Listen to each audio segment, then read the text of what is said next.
Thank you so much for joining us for our next episode of Thrive by Design. We have gone through, I think it's 6. This is our 6th hub exploration. So we've traveled from the root to the sacral, solar plexus, spleen, ego, and now we're going into the identity center, which is also called the G center. So this is our area of inquiry and exploration, and also the area that we will be going deep into within the inner circle. But today, for all of you, we are unlocking the identity hub. And let me share with you the key that will unlock it. I don't think you've seen this key yet, Bella, but this is the key. I think I saw it in the folder because I was looking for something to post. So I was yes.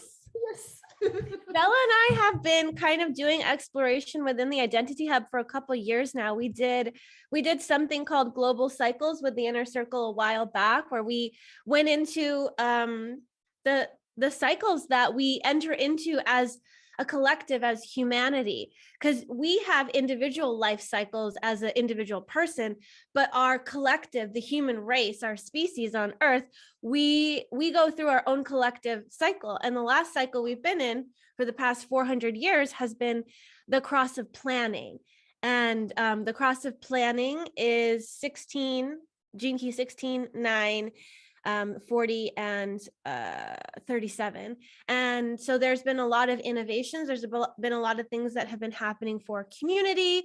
And it's been kind of community oriented. But where we're heading is the cross of the sleeping phoenix. Hence kind of my background is pretty appropriate right now. So this is the cross of the sleeping phoenix we are going into.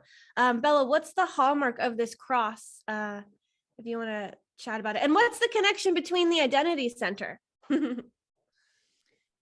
What was the first question? What's the what of this cross? What is the theme of the cross of the sleeping phoenix, where we're going in 2027? Well, the first part of it is very individual. It's very individual, and it has to do with us surviving if it's in the low frequency, and if it's in the high frequency, it is about us rising into freedom, into our own individuality, into actually putting our energy into the things that are natural for us. So we have the Panther archetype, the 34, that says, I'm going to sunbathe, I'm going to hunt, I'm going to do what I like to do, and I'm just going to be present. The 20 is like, I'm just going to be present here in the jungle. And then we have the freedom of the 25 that also has the prophecy of how the changes that are going on now are not only bad, they're actually leading to freedom and liberation.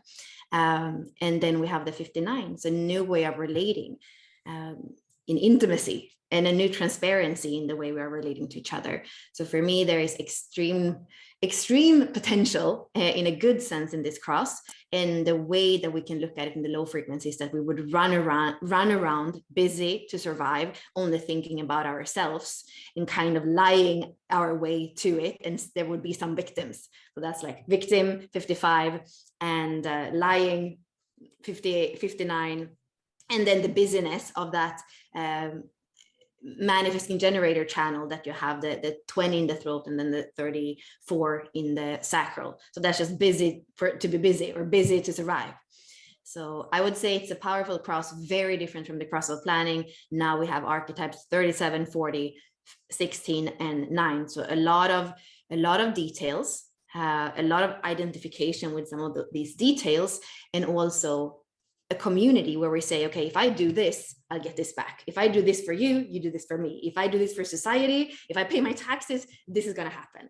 If I work my whole life and I pay, I'm going to have my 401k or my retirement funds coming out, and then I don't have to work anymore. Like, we are so used to like that kind of, okay, if I do this, this is what's going to happen. And that's what the 55 comes and tells us. No, everything is going to change, and you are going to have to come into that individuated way, the integration channels, which is you in the now have to feel with your energy where you use it and how you express it. 2034.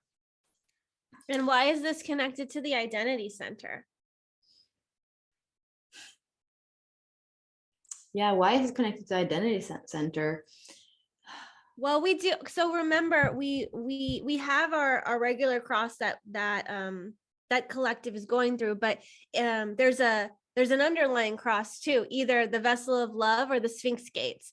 And so these crosses are like unlocking parts of the identity hub in a way. Exactly. So the underlying cross is actually gonna be, it's not gonna be, it's even another cross. Like the locks are the G center, because that is our illusion of being separate, of being individuals. Yes. So Yes. then we have depending on the equinoxes, we're gonna have two crosses every time, because there's like the winter and the summer equinox, or the night and the day. You know, they're always polarities. But the main cross is going to be the sleeping phoenix that comes in. So that is what's going to unlock the G center. Yes. Yeah, it's so cool. It's so amazing. So yeah, this is the sense of identity, self, direction, love, all of that lives here. And they also say this is kind of where the magnetic monopole lives as well, if you're familiar with human design. Okay, so we are getting into the identity hub together. So this is what the theme here is sense of direction and love, like I said, and this is where we find our identity, not necessarily ego identity. This is more, this is a different kind of identity. And I'm not sure why they call it the G center. There's a difference. There's identity center and then G center. I don't actually know where G came from. Do you know where G came from? Why did Ra call it G center? So there is this woman, I think it was called the Zeno human design, and she had a fallout with Ra. She was possibly a sensitive being. I think she might have been a projector, and she ended up having a lot of neurological problems. And a few years ago, she kind of said goodbye to the community because of her health. And what I remember most from her is that she said, it's G center spelled J-I, as you know, you could say there are many ways of spelling if you take the Chinese language and you spell it in English. So for example, when we speak about the I Ching, the G, like, you know, there are different spellings even for that. So she meant life force, and that there's kind of there that the life force is in, I guess it's individuated there, so that it's not just one, everything is not just one human resonance, like we are different beings here. And she had, there are interesting lectures or videos, they are a little bit old, on YouTube, where you can see how she speaks about it. And she's very much in tune with what Ra said in the early years, before there were a lot of those distinctions. I think even type, what that was not there in the beginning. So she was kind of staying with that more, the first voice, and she wanted to be pure with that voice. And that was a lot of like understanding how the energy runs through the body and how it runs between people. You know, it's like, it was more like an energetic map of everything that she spoke to, which Ra spoke to as well. Yeah, some people have heard too that it's the G for God center as well. I haven't heard. Yeah, and that is paradoxical in a way, because the G is what makes us feel separate, right? But it's also how we connect to God, you know? So it's, yeah, definitely. That's interesting. Yeah. Well, let's unlock it. Let's unlock it together. So this is brought to you by the Inner Circle. Remember, we do these intensives every month in the Inner Circle. So we've already went through 5 of them. This will be our 6th center intensive, and we do it for a week in the Inner Circle. So next week we begin that intensive, and today we're just going to unlock it, talk about one of the archetypes there and how it lives in this hub. And so let's unlock the hub together. And the reason that we call this hubs instead of centers is because it's a gathering point, it's a meeting point, it's a house. All these archetypes live in the same hub, in the same house together. They may have different rooms in the house. And if you're familiar with the 64 Doors website, www.the64doors.com, you'll be able to see all these archetypes there. And they have their own doors as if they live in their own, you know, room or apartment or section of the house or wing of the manor, whatever you want to call it. And so this hub has a theme of sense of direction and love. And the 2 different incarnation crosses that actually make this up are the vessel of love and the Sphinx.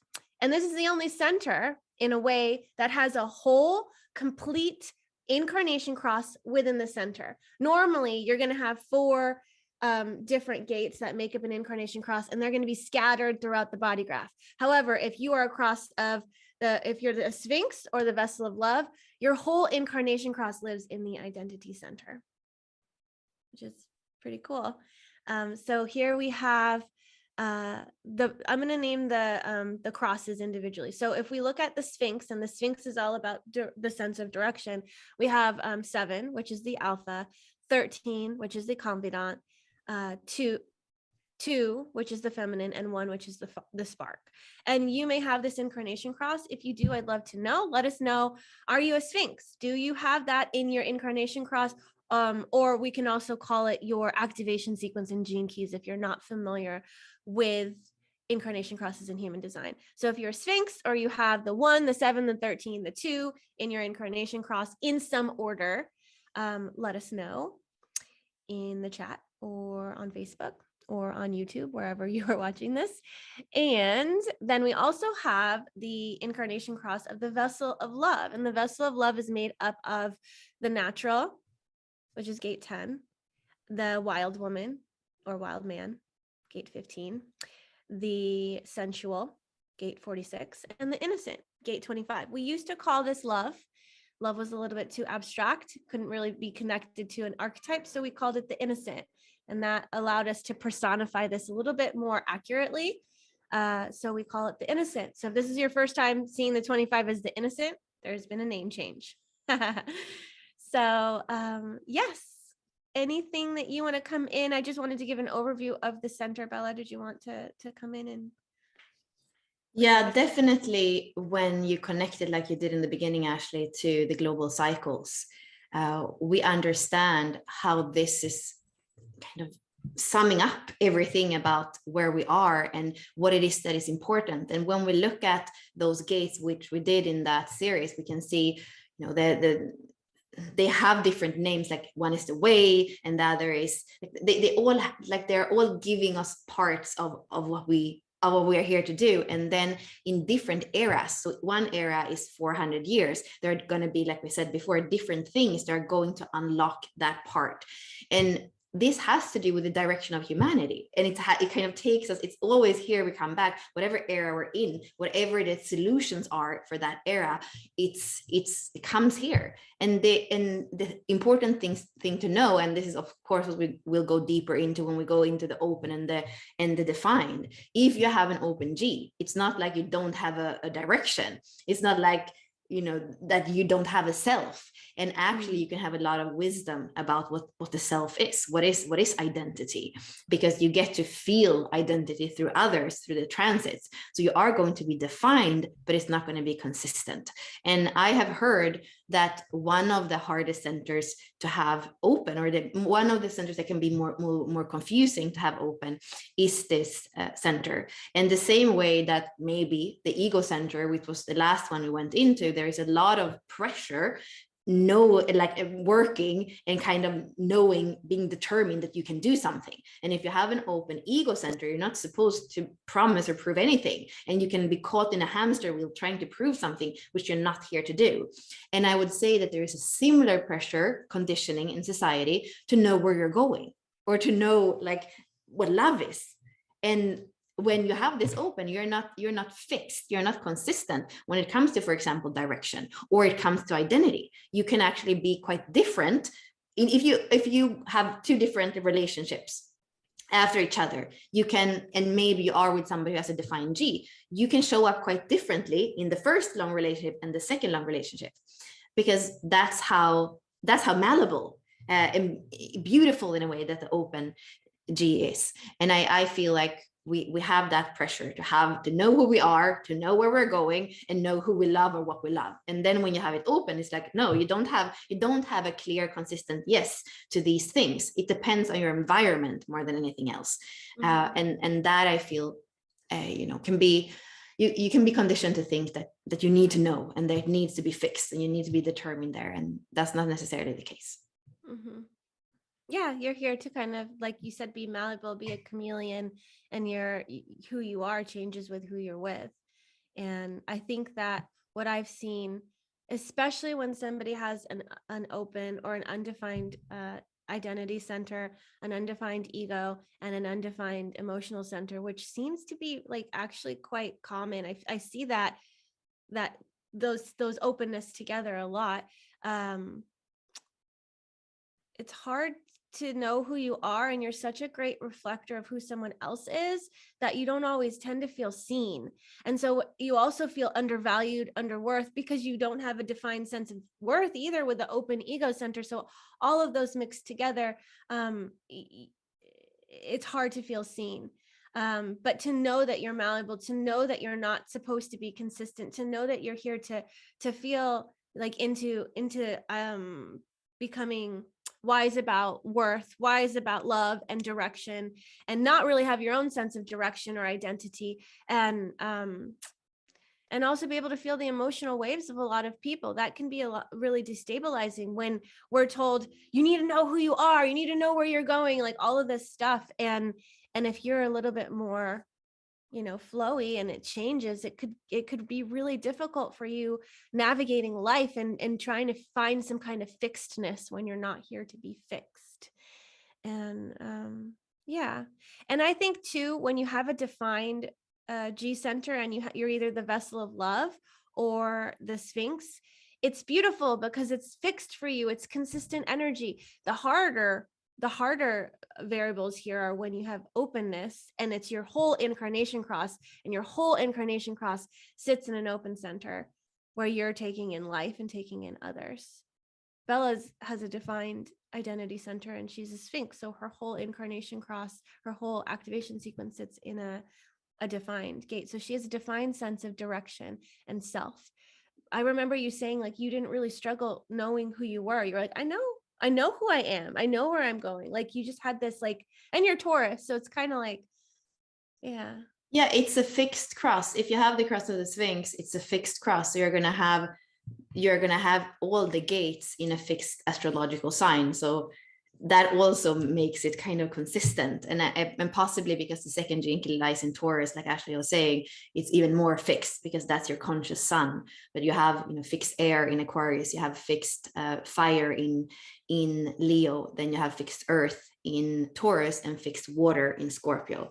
So 2 is Taurus, 1 is Scorpio, 7 is Leo, and the 13 is Aquarius. So all the fixed signs are there, and that creates this sense of fixedness. And of course that can also be difficult because you don't necessarily like change. You like to have it in your way.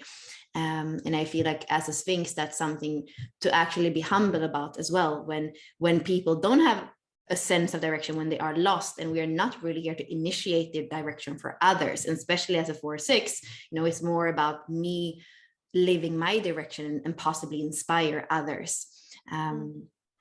So it's more through, I would say, role modeling. We have the 7, for example, it's part of that democratic channel with the 31.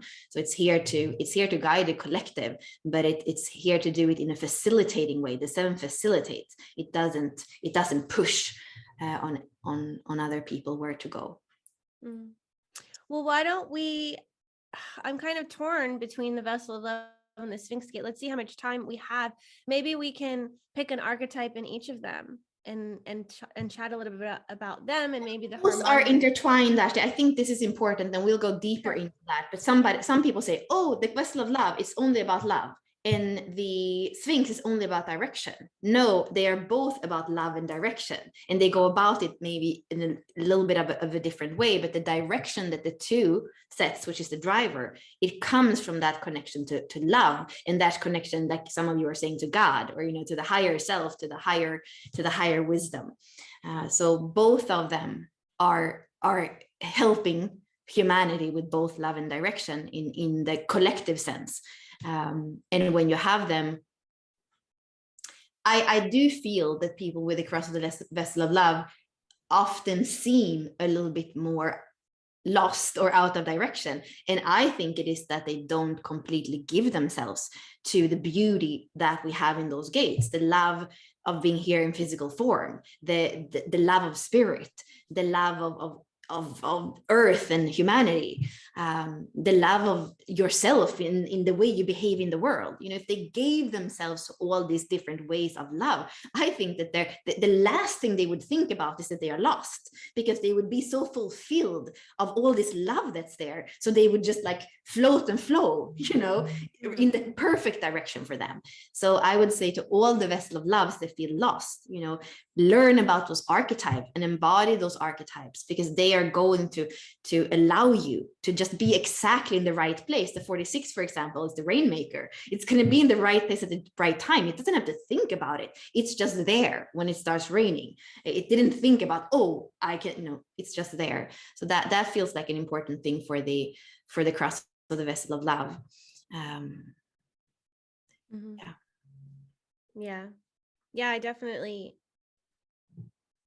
it's an interesting cross when we have so much duality in the world and so much pressure to like be a certain way. You can lose your identity, lose your sense of self, lose faith in humanity because of what's going on in the with wars and the way people are treating each other and the extremes that we see.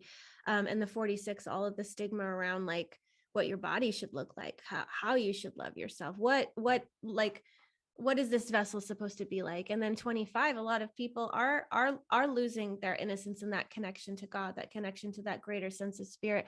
So I've seen a lot of vessel of love people that are quite lost and don't exactly love themselves and are experiencing a lot of duality and struggle.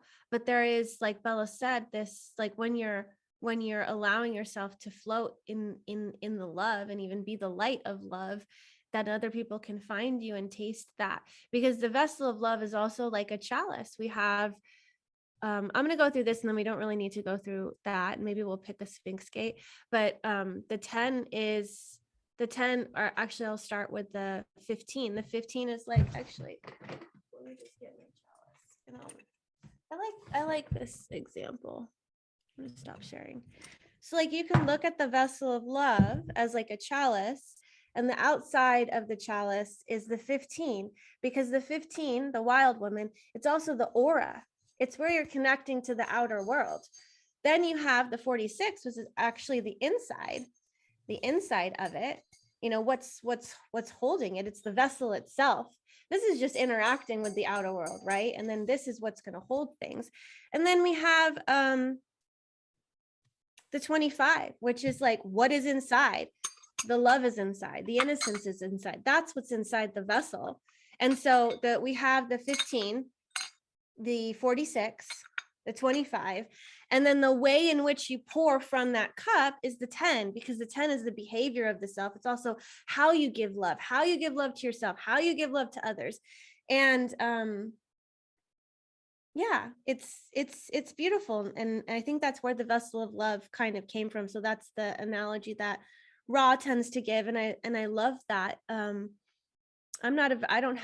have all the gates of the vessel of love, but they're in different places and some are my nodes. So experiencing this has been really cool. And one way to look at the 25 as well, if it is the blood doesn't have a preference of where it's going to deliver that blood to. It gives love, it gives blood to every organ. It doesn't say, I'm mad at you, I can't accept you, no, I'm not going to send blood to you. It just gives it. And so when we can be generous with our love, when we can be generous with ourselves, generous with others, then that love is able to flow between all of us. And that's what enriches humanity, and that's what connects us.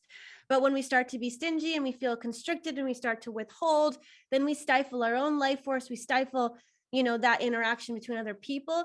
And I don't know, humanity just goes into this really dark direction, and it feels like love is not present, but love is always there. It's just, how are you shielding your heart? How are you protecting yourself from others? And the G is that identity center too. So how are you really like trying to protect your identity and shield yourself instead of like giving yourself to others? I think is a good question to ask too, because if you have any walls or barriers within you, you're also walling yourself off from yourself and from God. So any door you lock and don't give anyone access to, you're also locking it in yourself. So there's acceptance of self, acceptance of others, and like being generous with your love. That's really important.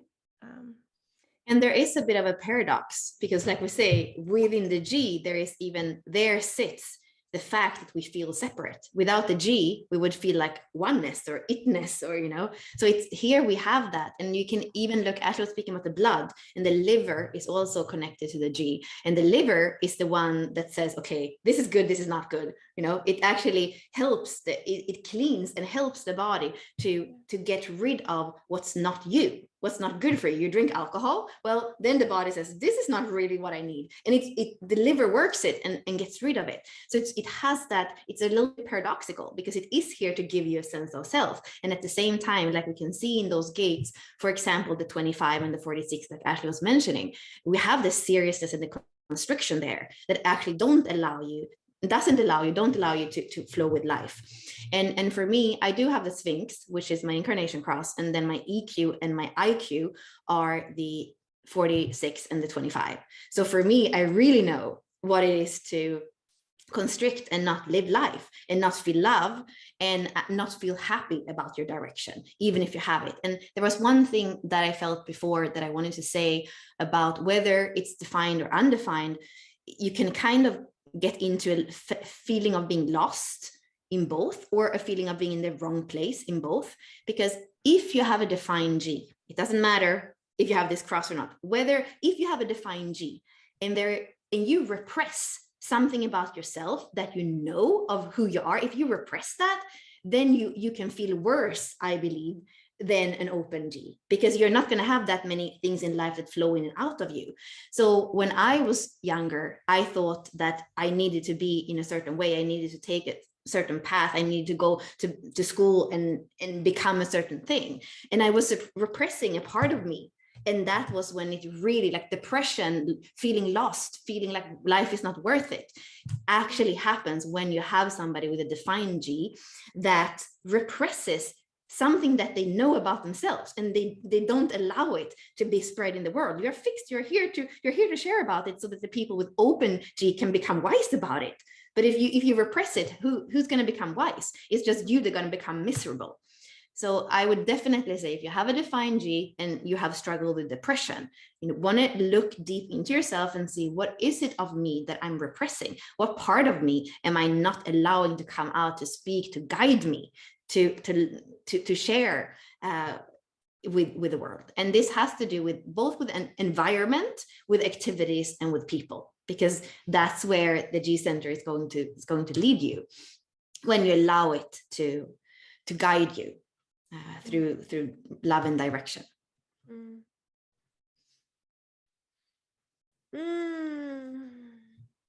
I feel like I want to talk about so many things, but let's pick one of the archetypes to go into. Even though we've been doing a lot of overview, I'd love to talk specifically about a certain. I would love to speak about the 7. I was about to say that the 7 is very important, and we see a lot of people not following their inner guidance and giving that externally. So yeah, the 7 is a Leo gate, and it's in the social, but it's still, if we think about the 12 signs, because it's Leo, it's still on that, like the side that is more about you and your closer environment. It's not so much about society. Then we would have Aquarius on the other side, is about society. So I would say that Leo has to do with self-leadership. And it also has to do with fun. Leo is the ruler here is the sun. So it's about shining in the world. It's about standing on the stage and being you and being filled with love. And if you stand on stage and if you have no direction, well, it could be fun in the moment, but even people that are really good at this improvisation theater, like I think they're really good, because they always know in the moment that something happens, that they get a ball thrown at them or something, then they already know the direction where they are going with that. So a really good improv person actually has direction and has leadership, because they can take anything and make something of it. And for me, Leo is that. And there's a fire in Leo, the sun and the fire. They are here to live life fully. They're here to be seen. And somehow that does start with self-leadership. It starts with that inner guidance that we have in the 7. That is so important. Actually, maybe you want to speak, because now I spoke a lot in an astrological sense. Would you speak a little bit more in an archetype sense? We call it alpha, for example. How would you speak about it from an archetype sense? Yeah, so this is the alpha archetype, and like Bella said, the Leo, like, it likes to be on stage. It likes to have all eyes on it. And the alpha, in a way, it's part of the channel of leadership. And we have the 7 and the 31 together. And the 7, well, it may not, if you don't have the 31, it may not be like, oh yeah, I want to share my voice, I want to speak my leadership. It doesn't care about like getting on stage and being seen. When you have both of those together, it's going to get on stage, it's going to talk, it's going to be seen, as this leader. We have the harmonic gate is the president to this. So we have the alpha and the president together that make this channel of leadership. And I think it would be good to read something here. I have a powerful magnetic presence, and just from being in my aura, you can come into deep clarity about your own direction. And this is the alpha: influence, facilitation, and leadership. And actually, I do feel inspired to read this. So just like, if you want to close your eyes and just listen to this, this will help you connect to the archetype. The alpha has an innate impulse to lead. This archetype is symbolized as the power behind the throne. In him, we find the true gift of guidance, which is about lovingly empowering from behind the scenes. He stands for the way forward, the direction towards the future. True leadership, like true education, does not impose itself on anyone. The alpha embodies the very essence of leadership, and this can be expressed in different ways. He leads either by bringing a new rhythm to society or by destroying an old one. The alpha respects the more feminine wisdom of his partner, the confidant, and that's the programming partner, 13. Through her, the past experience is used to move forward with more precision and confidence. The alpha also has a close relationship with the president, like I said, the harmonic gate 31. Together, they embody a logic and visionary leadership that aims to bring an improved future for humanity. These two archetypes are the democratic leaders who take on this responsibility because the collective has elected them to show the way forward. Transparency, devotion, and virtue are hallmarks of their leadership. The alpha has the gift of sensing where something needs to go in order to attain a goal. With authority, he directs everyone towards a common understanding and purpose. The alpha is disciplined and shoulders responsibility for how things are organized. Much like the maestro, archetype 50, and the grid worker, archetype 44, he embodies a powerful magnetic presence and has the ability to organize any group for synergy and synarchy. This type of leadership promotes harmony by guiding the energy of the group itself from a place of deep truth. As a great guide and listener, he hears all that is said and unsaid. This is the true meaning of guidance, trusting in the life process rather than forcing matters by taking control. The alpha doesn't proclaim the direction, he demonstrates it through every virtuous action. This way, he helps others find their own path forward in life rather than usurping their individual power. Just from being in his aura, people can come to deep clarity about their own direction. Like in the wolf pack, it is by being the example that this archetype embodies the position of the alpha male. And that is the alpha. And you can go on this site and get some more juicy things about it. But I'll take this off for now. I feel what is important here is to know that whether you have the 7 or not, this is the direction forward. It's the leadership that looks forward. And we know, because we spoke to in the beginning, we're on this cusp from a 400-year cycle that we've been in to a new cycle that is completely different. And then when we have this inner guidance that leads us forward, then we are equipped to go there. And there in Leo, there is a little bit of that kind of arrogance, that we need, because otherwise how can we face everything that's going to be there? We know it's not going to be easy. I often think, oh God, thank so much that I didn't know that this was going to happen, because I would have worried so much if I knew that I had to face this. So something really special with being human is that you never know what's going to happen in the next moment. And I feel like the alpha doesn't worry about the next moment. He faces it. And also the beauty here, like somebody was saying in the chat, we have the programming partner, there is a 13. So, and the 13 is looking back. So somebody was asking in the Q&A as well, like, what are each of the gates in the G center? So we have the 7 that looking forward. Where are we going? And not where am I going alone, but where am I going as a democratic leader, if you are trusting me with that direction. It's looking forward for the best of everybody, the best of humanity, and it's having its partner, the confident, looking back, saying, okay, when we had something similar 800 years ago, a few cycles ago, a few eras ago, this is what transpired. So can we learn from that? The 13 is a kind of memory bank that remembers everything. And when they come together as programming partner, they have both sides, because they are like one. That's the way that they are mirror opposites. And then, just because we had that question, when we have the 1 and the 2 paired in this cross, we have the 2 that is the driver. So it's more like, we could say, the energetic driver, because we're in the middle channel of the body graph, and that's where we have life force, and that's where we have kind of individual pulse. So the second jinki is that pulse that is going in the direction of the 7. And then we could say that the 1, it's that energy in the now, the spark in the now. You can only just spark now. You know, that's the, and it's in the middle channel of the G. And then we have the 7 and the 13 that are connected to the throat. They're connecting to that expression of direction. So we could say the 1 and the 2 is more the energy, and then the 13 and the 7 looking back, looking forward, and expressing that out. So that would be the simplest way of explaining the G center, Sphinx gates, and what they stand for, each one of them. Mm-hmm. And the energy behind the 7 and the 31, that whole channel, is projected. So they may know the way forward, but to share that way forward, they have to be recognized and invited by, you know, if they're the president, or if they're a senator, or if they're the leader of a group, they have to be recognized as the leader to then give the direction and bring people forward in that way. But they're never going to stifle someone else's direction and be like, no, we're going in this way. You know, everybody can go their own way. It's just, do you want to be on this train right now? And if you don't, you hop off and you get in your car and you go your own way.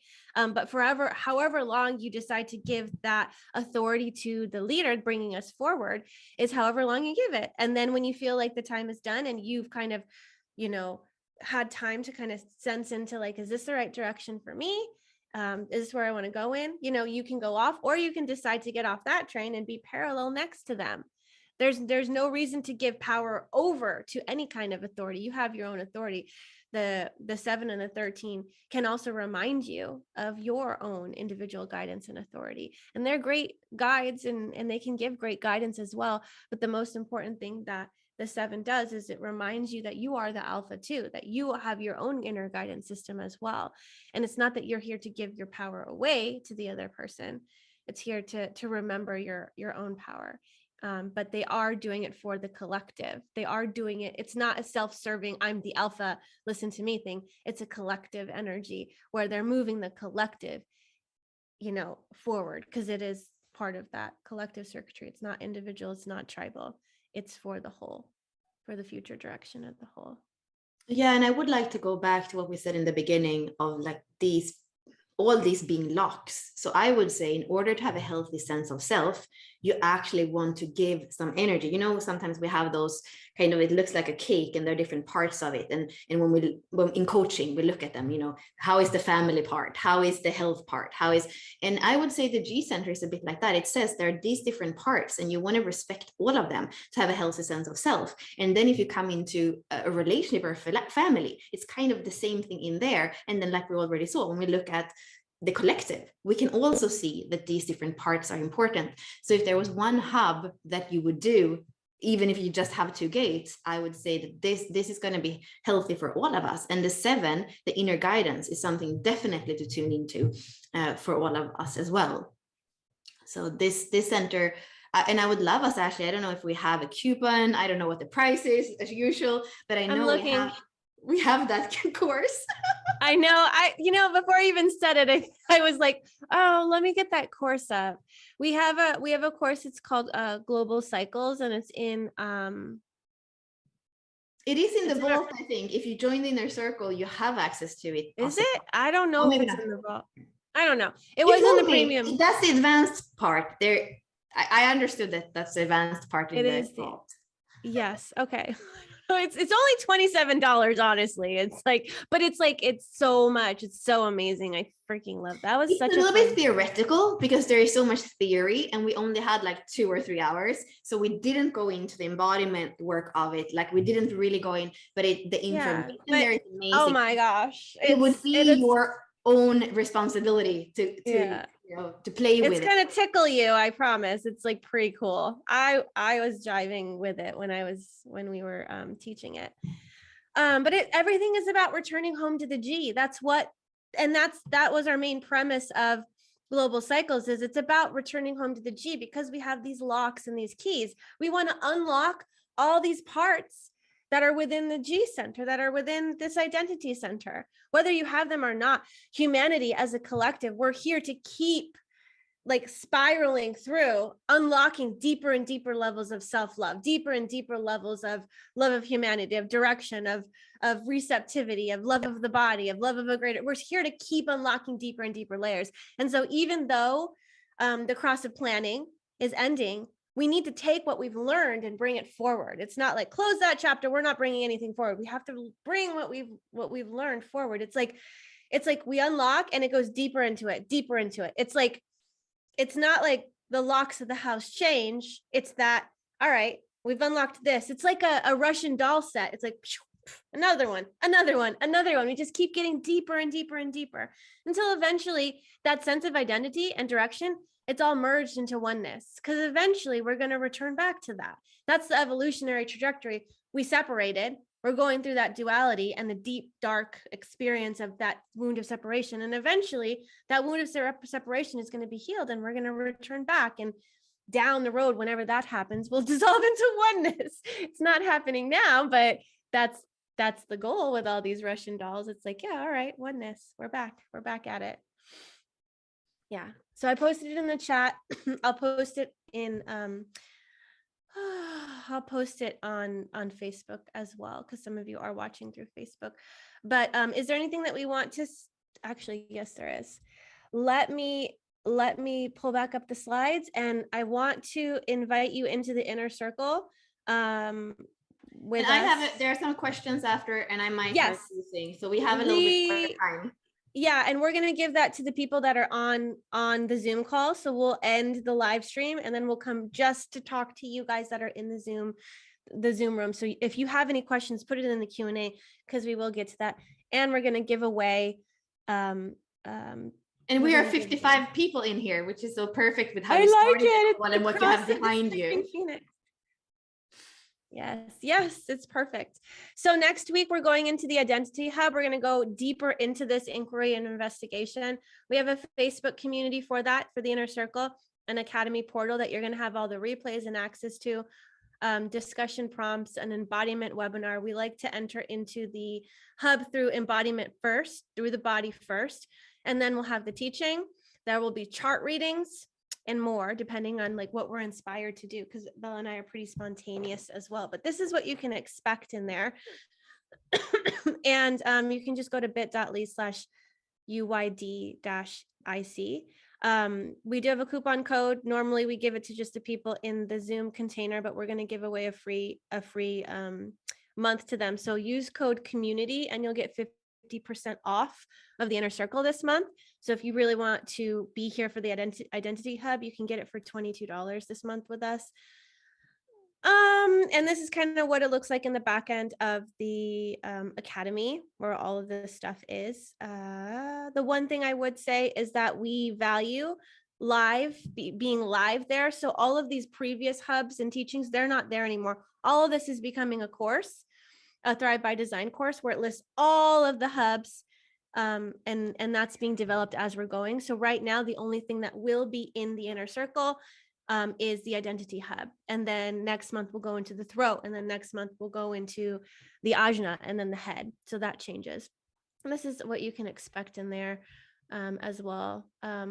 I know if you're pulled, you're pulled. So please join us next week. And thank you so much for being here as we unlock the Identity Hub. And I have one more thing. If you haven't opened G, I want you to play with different environments, more even than with people, because it's so important for you to be in the right place. So if you're here, if you have an open G, I would like you to really inquire about the environment that you're in. Is that environment where you feel like you feel good with who you are and how you show up?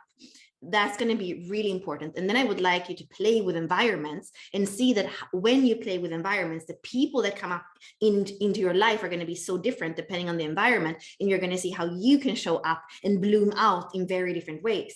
So that's important for me. The environment, think about your environment.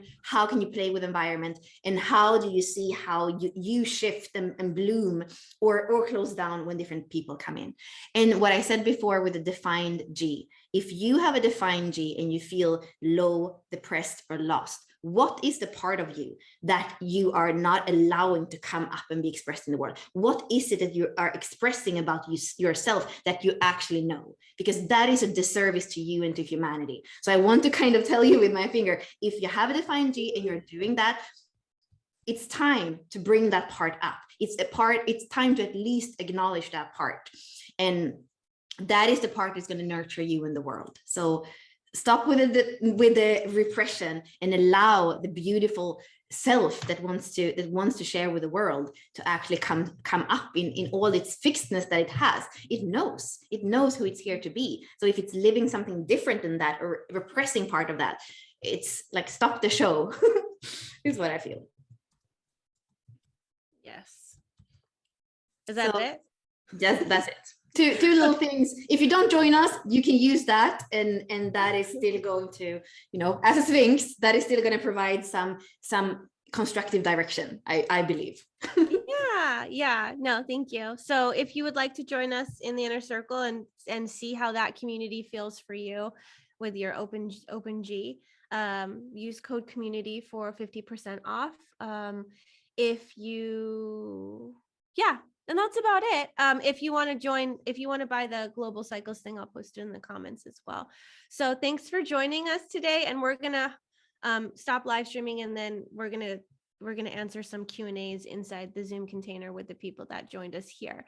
So thanks for joining us live on Facebook and YouTube, and we will see you in the inner circle or next month. So thank you again. Okay, so let's go to the Q&A.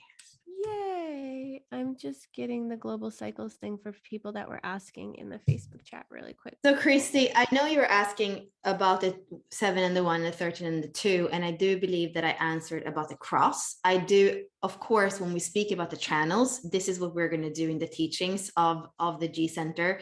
So they form a theme depending on what they are connected to on the other side. So possibly the one you've heard most about is the 2 and the 14, the keeper of the keys. If you have the energy from the sacral in the 14, and then you have the direction of the second gene key, that is the magnetic monopole, there's a driver, that then you kind of have the keys to unlock anything. And that's a powerful channel. But all of the channels, like we know, have important themes, but that's the generator channel. That's one of the important also penta channels in the body graph.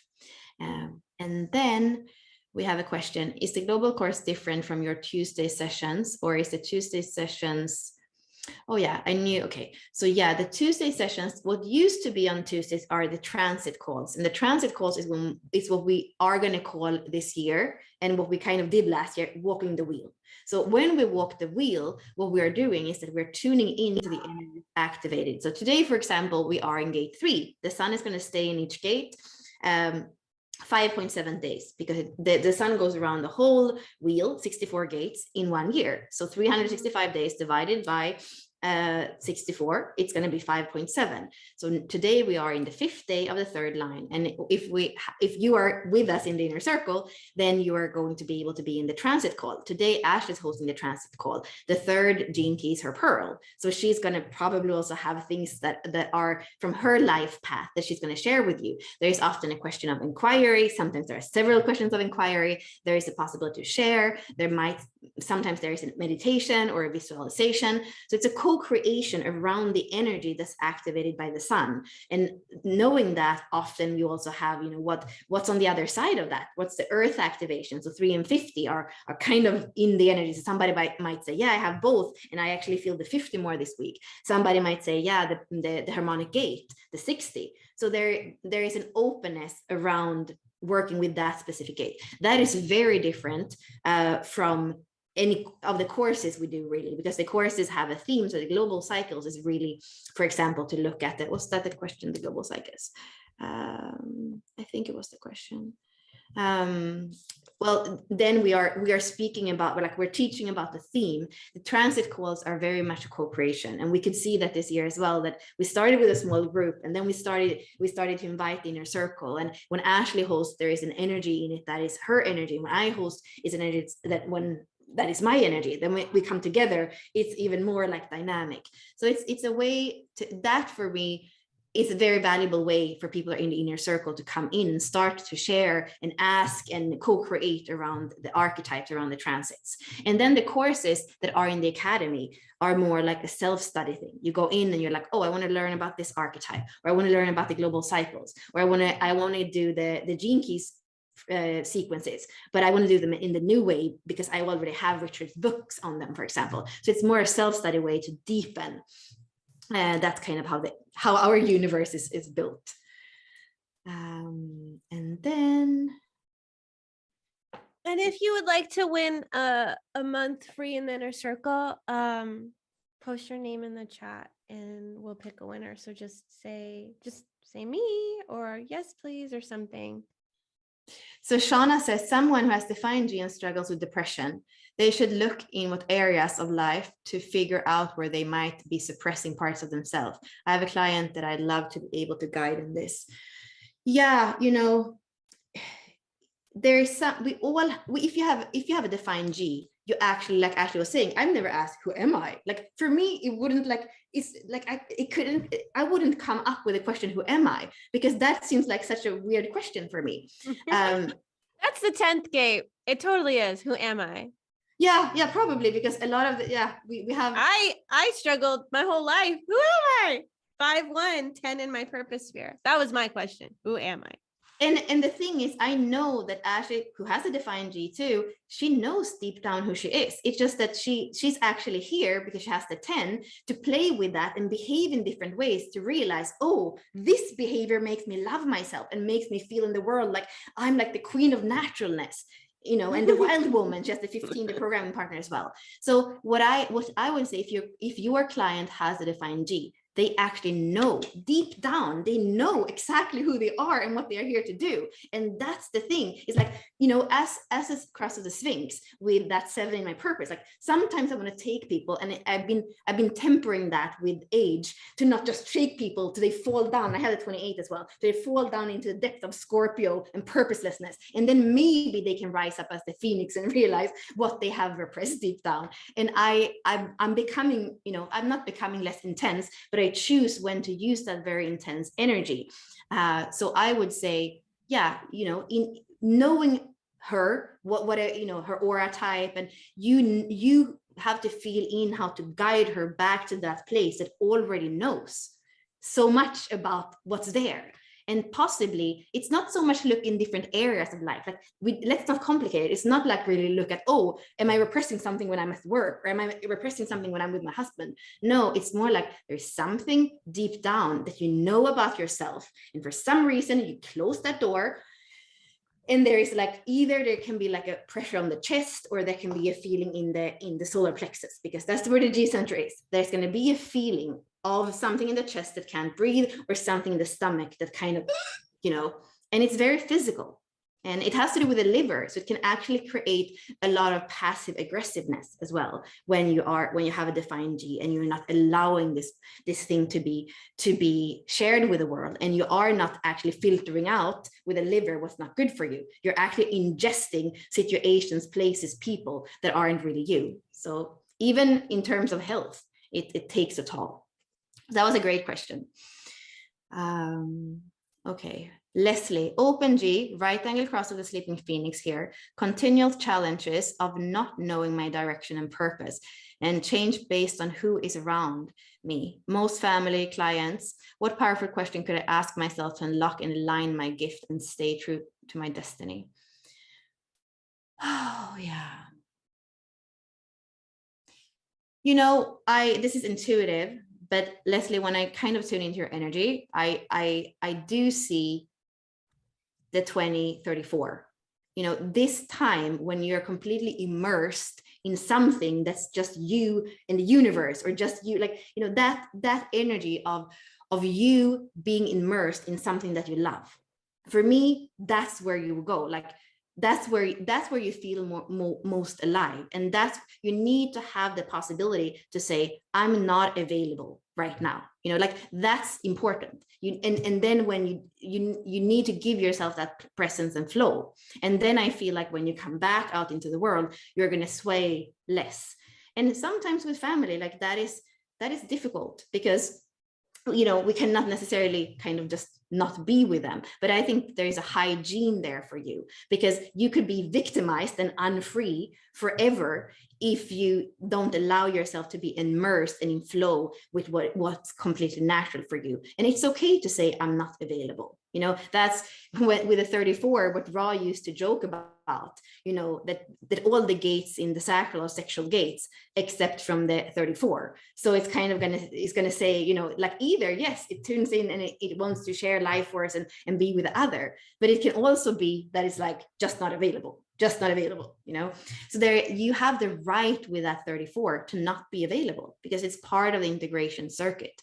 So I would, and then it's important for you to find those things with a 20 that you feel that you can be present with, that you feel like you like to visit with, not for the sake of being busy, but for the sake of being in flow with whatever is manifesting through your energy when you're doing it. Yeah. Okay. And then, okay, I know here, I think there might be a little bit of a misunderstanding. Ashley, you were talking about 2-month coverage if we join the inner circle now. So I think it had to do, because yeah, that was in Lost, when before we had this webinar, I removed all of the Ego Hub replays and stuff from the academy. So that's no longer, that's no longer there. Sorry. Now it's only the G sensitive. center, and if you stay there, of course, you will have the other centers as well. And I think Yeah. once you're in, there's a way. So as soon as we have kind of, I guess, we have organized the centers we were in, there's a way of accessing them too for an additional cost, I believe. But yeah, we're kind of that spontaneous, like, no, it's the chance, but then the door closes. So that was good. You remembered. How can I learn which energies are projected or generated? So the simple rule is that any channel that comes out from the sacral center is a generated channel, because the sacral center is the generator, is the red motor engine that you have in you. So anything that comes out from the sacral center is going to be a generated channel. That's the easy way of looking at it. I have a body graph thing that I'll share too, and I'll post it. And then, oh, here, I'm going to post this up and take a screenshot of this. I don't think we've shared it anywhere. See the colors? Blue is projected, orange is generated, pink is manifesting channels. Yes, and there are 2 things left that I'm gonna address.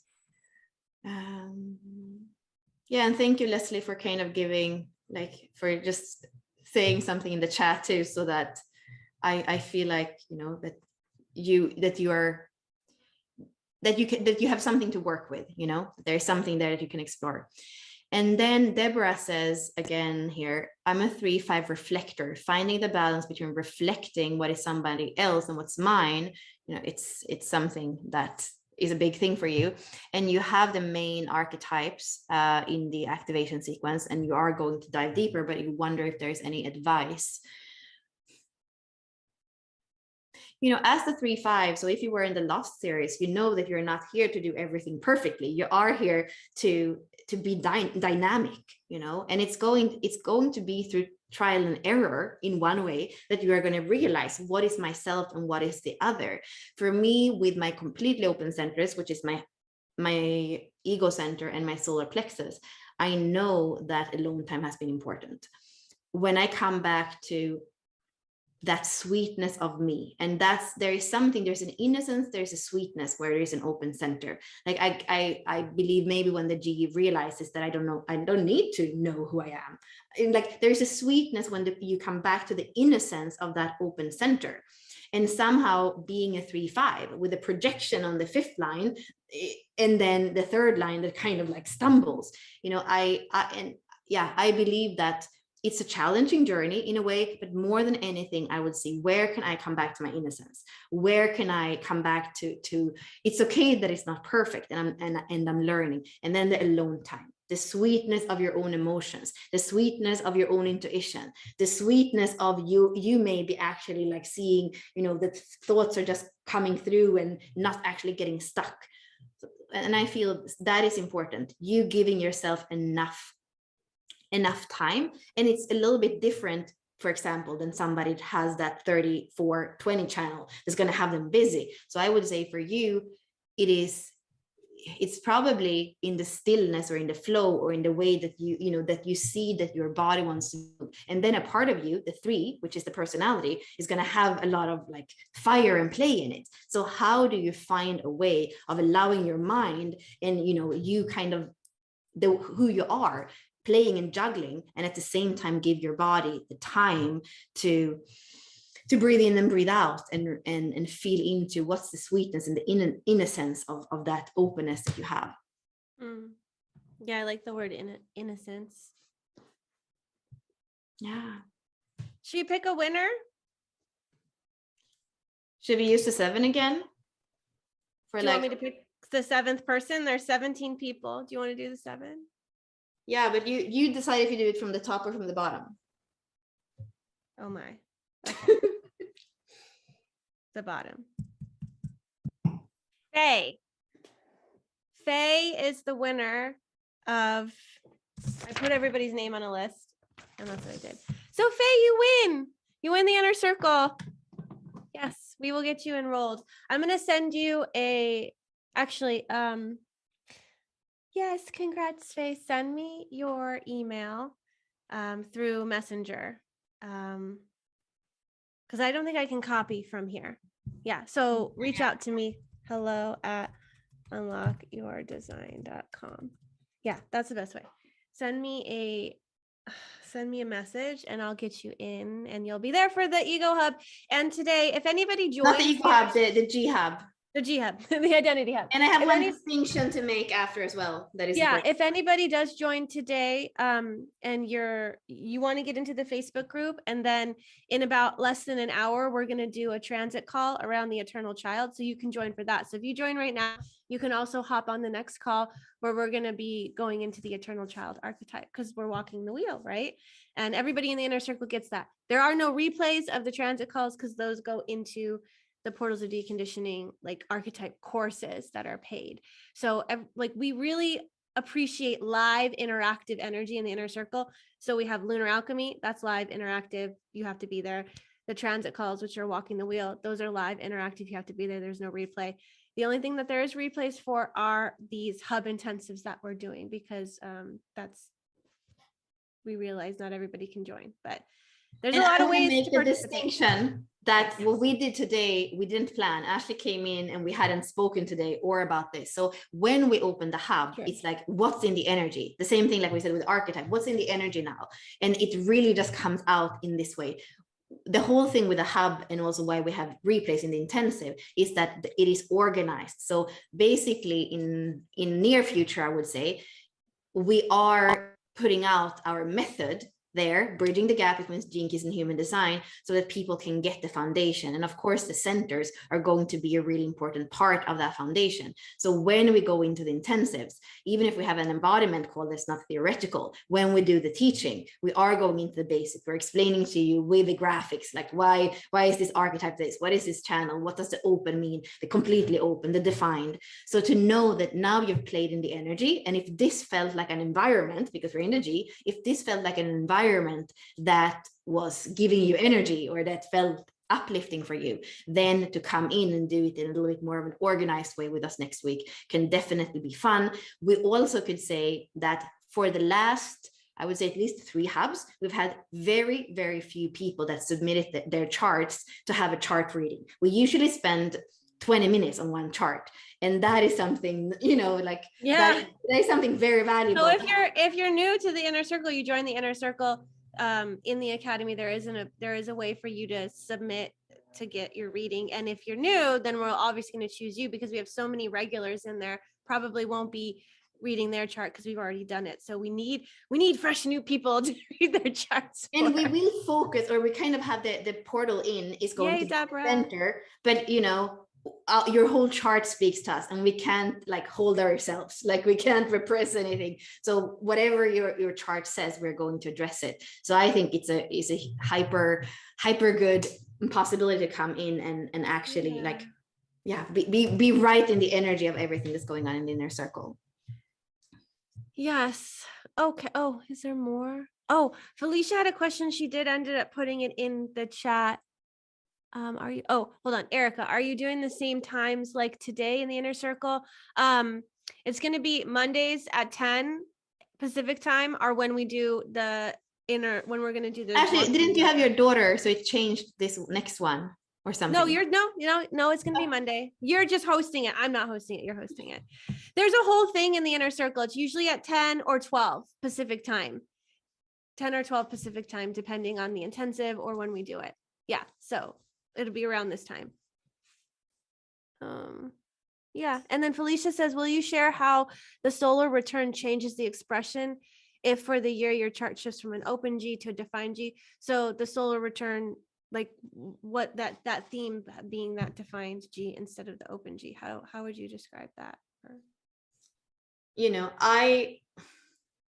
I love to look at transits astrologically. I like to even look at cosmic human design or sidereal human design when it comes to like what's activated. When it comes to the actual body graph, I don't give that much attention to it. Like I don't say, oh, this year you have a defined G. I wouldn't say that. I would say there is a theme that happens on your birthday where this overlay of this chart you might feel the influence of it.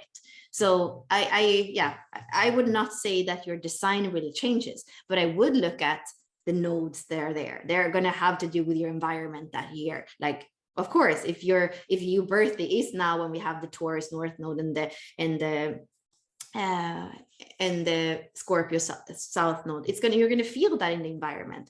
And there is something also, of course, but when you look at the connection chart and an overlay, which is the way that they do it in genetic matrix, and they say, oh, suddenly all this is defined. Well, you're putting 26 activations from your natal chart, body graph, 26 from your solar return. Of course, if you put 26 plus 26, almost everything is going to be defined. So in that case, maybe it is better, and maybe that is what you did, to only look at the chart of your birthday, and then you can a little bit more see what is activated, what's the overlay that's going to be a theme there for me. So I definitely feel that is something, if you are already following Spiraling Authority, if you already have the foundation down, if you feel like this is a fun area of exploration, I would definitely look at it and be like, oh, maybe this year, let me see if I'm going to have more of a sense of direction, and look at what is the channel that is defining your G in that solar return chart. You're like, oh, 2551. So it's going to be a year of initiations where I'm going to feel like they're taking me into a direction that I can feel into, definitely like play with it, but don't say, oh, now I became this. Now I am this. Now I am another, sometimes even the solar return can happen in a different cross. I believe, if you're on the cusp of a 4-1 and a 5-1, for example, it can. So you don't become that. It's an overlay of energies that are going to be there, kind of accompanying you during the year. Good question. Mm-hmm. Definitely. Okay. Well, I think we're good. And congratulations to those of you that did sign up for the inner circle. I saw some of you join. Make sure you check out the academy. look around there. There's a video too that shows you logging in, the inner circle, like all the tech stuff. And I will And the start doing Facebook group. welcome call, like I said, and I don't know when, but we What'd you used to say? have like a bi-weekly or monthly call. So there is going to be either like some office hour or ways. I already put my WhatsApp number there last week because I know that when you're new and there are so many things going on, and also we are changing, like I said, I don't think you heard it because I was mute in the beginning, but we have wrapped up 2001. So 2021 with year-long courses, and now it's not until here in April that we're starting 2022 with the new courses. So you are coming in a shift, and I want to make sure that you feel that you're finding your way and not that you're lost. So know that you can reach out to me, and know that also Ashley is there, as much as she's already doing so much on the back end, but she also, especially when it comes to registration, to payment, to some of those tech stuff that I don't really have full insight in, she will absolutely be able to guide you in that. Yeah. And this is also a replay that you can, it's on Facebook and on YouTube. So this, whatever we said today that we spoke in very, very fast, like we did, you can go back. This is not on Facebook, but I'm uploading it to YouTube, and I will send the replay to everybody that is registered for Thrive by Design. So if you're not registered for the Thrive by Design emails, bit.ly/ that's going to be well, if you're in here, you probably have already registered. So it's kind of silly, Ashley. Anyways, you're probably registered. And so you're going to get an email with the replay with this longer snippet, because we spent like 15 minutes doing Q&As and stuff. So that'll be on there on YouTube unlisted for you. So thanks so much for playing with us and unlocking the identity center with us. It's this energy that really gets us going to catapult us into the intensive that we're going to be doing next week. So I hope you'll join us, and we will see you later. Thank you.